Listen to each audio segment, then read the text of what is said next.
Halo selamat pagi pemirsa, apa kabar Anda di hari ini? Senang sekali kami dapat kembali menjumpai Anda dalam Berita Papua pagi ini. Bersama saya, Cynthia Delima. Sejumlah informasi penting dan menarik telah berhasil dihimpun tim redaksi yang akan kami hadirkan untuk Anda. Berikut 3 di antaranya.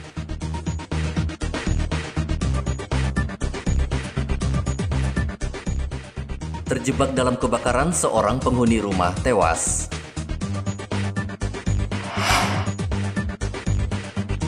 Edarkan sabu-sabu melalui jasa ekspedisi, 3 pengedar ditangkap polisi.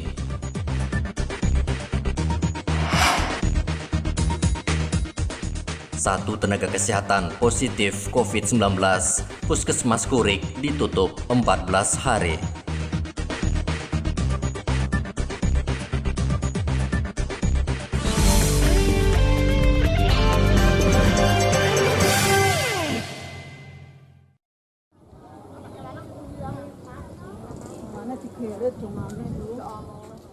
Kebakaran sebuah rumah di Jalan Semangga Jaya, Kabupaten Merauke mengakibatkan 1 orang tewas. Kebakaran yang disebabkan kompor meledak ini dengan cepat menghanguskan rumah milik Ibu Taryem. Pemilik rumah ditemukan meninggal dunia di dalam toilet, diduga tewas karena menghirup asap. Yang jebol jangan di sini, Mama ada di sini, bongkar di sini. Ya ada pun banyak dan nekat bongkar pakai ada kayu pernah. Ya. Ibu di mana? Jatuh di bawah. Itu apa? Warga sempat menjebol dinding toilet, namun Taryem tak bisa tertolong.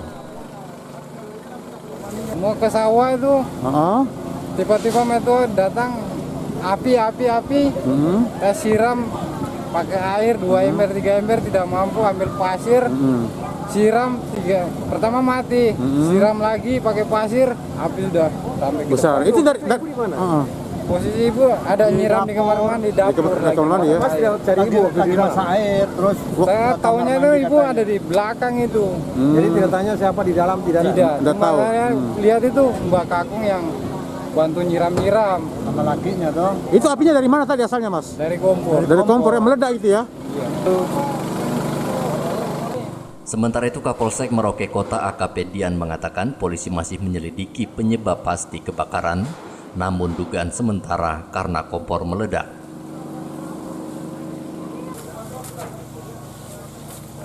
Jadi kejadian pada hari ini adalah kebakaran yang menyebabkan 1 orang ibu-ibu meninggal dunia. Penyebab kebakaran diduga adanya kompor yang kehabisan minyak tanah, diisi dan langsung meledak. Ibu ini terjebak karena berusaha memadamkan. Jenazah korban kebakaran langsung dievakuasi ke rumah sanak keluarga dan langsung dimakamkan di TPU Merauke. Muhammad Ridwan melaporkan dari Merauke, Papua.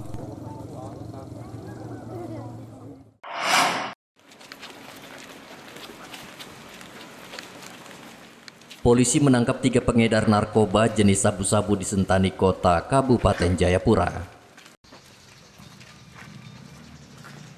Ketiga tersangka ditangkap di 2 lokasi berbeda.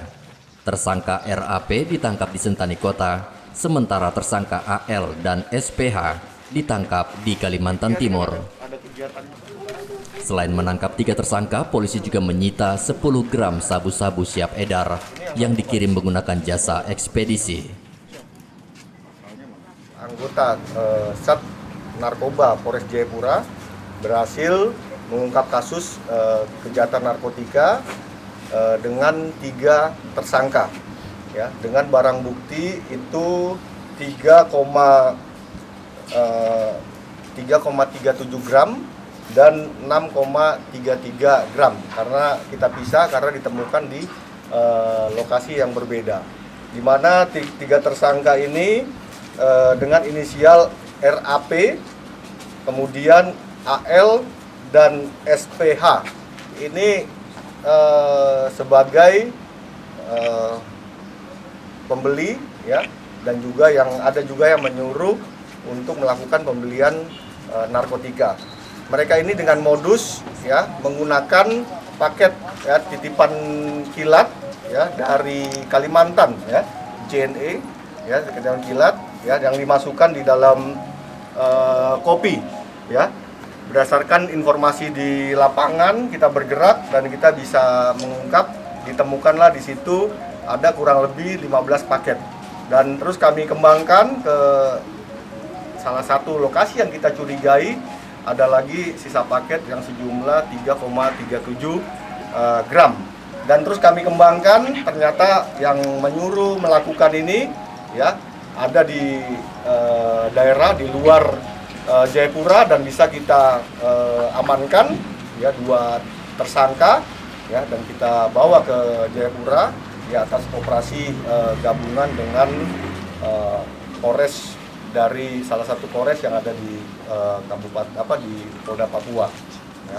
Jadi mereka ini terkena pasal 112 ayat 1 dan juga 114 ayat 1, di mana hukuman ini dari 4 sampai 12 tahun di 112, kemudian di 114 ayat 1 ini 5 sampai 20 tahun.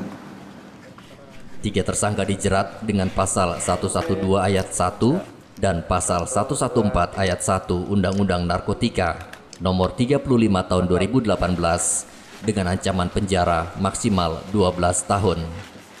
Dari Kabupaten Jayapura, Papua, Ade Irfan melaporkan.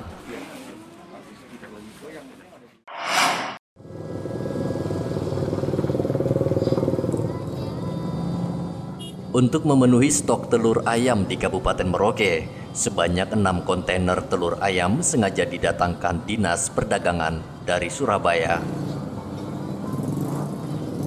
Telur ayam dari Surabaya dijual Rp60 hingga Rp70.000 per rak, sementara telur ayam lokal masih kosong.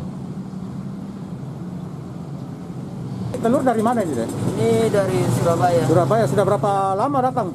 4-5 hari, Pak. 4-5 hari ya. Iya. Nah sekarang dijual berapa ini? 60.000. 60.000. Iya. Kalau telur Merauke sudah ada belum? Telur Merauke masih kadang susah. Oh gitu. Kalau telur Merauke sekarang harga berapa? Merauke 65 ke atas. 65 ke atas ya. Iya. Nah ini kalau telur Surabaya ini peminatnya banyak juga? Iya. Peminatnya? Artinya yang beli banyak juga? Atau gimana?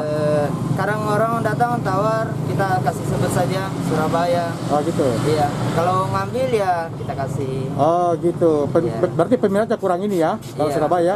Satu rak kan? Iya, satu raknya. 70 ya. Memang kalau telur Merauke belum ada?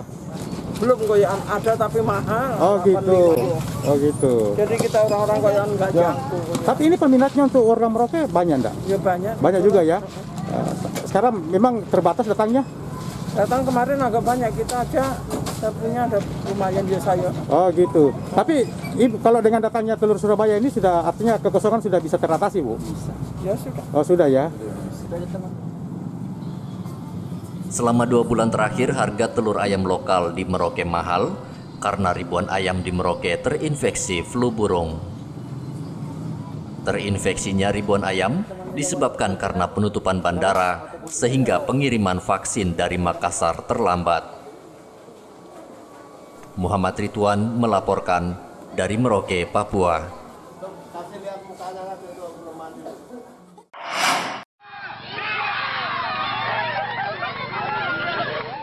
Semarak memperingati hari ulang tahun kemerdekaan Republik Indonesia ke-75 mulai terlihat di Kabupaten Mimika.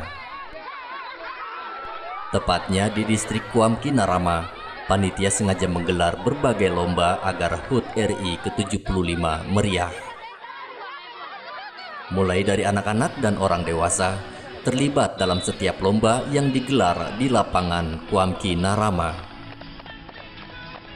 Kepala Distrik Kuamki Narama, Bates Hence Suebu mengatakan seluruh lomba yang digelar adalah gagasan pemuda di Distrik Kuamki, sehingga seluruh warga Kuamki diharapkan wajib terlibat guna memeriahkan HUT RI ke-75. Kegiatan ini sebenarnya bukan dari Pak Distrik yang punya ide, tapi ini ide datang dari para pemuda di Kuamki Narama. Mari kita berikan aplaus kepada pemuda di Kuamki Narama. Saya sebagai kepala distrik tentunya sangat bangga karena para pemuda ini Pembina Rama sangat luar biasa. Saya pernah menjabat sebagai kepala kelurahan di Kopi Baru. Pemudanya tidak seperti di Pembina Rama. Pembina Rama ini beda. Bersatu, bersama, luar biasa. Selain untuk menumbuhkan rasa persatuan dan kebersamaan warga, berbagai lomba sengaja digelar untuk memberikan hiburan bagi warga yang terdampak pandemi COVID-19. Igo Batmomolin melaporkan dari Mimika, Papua.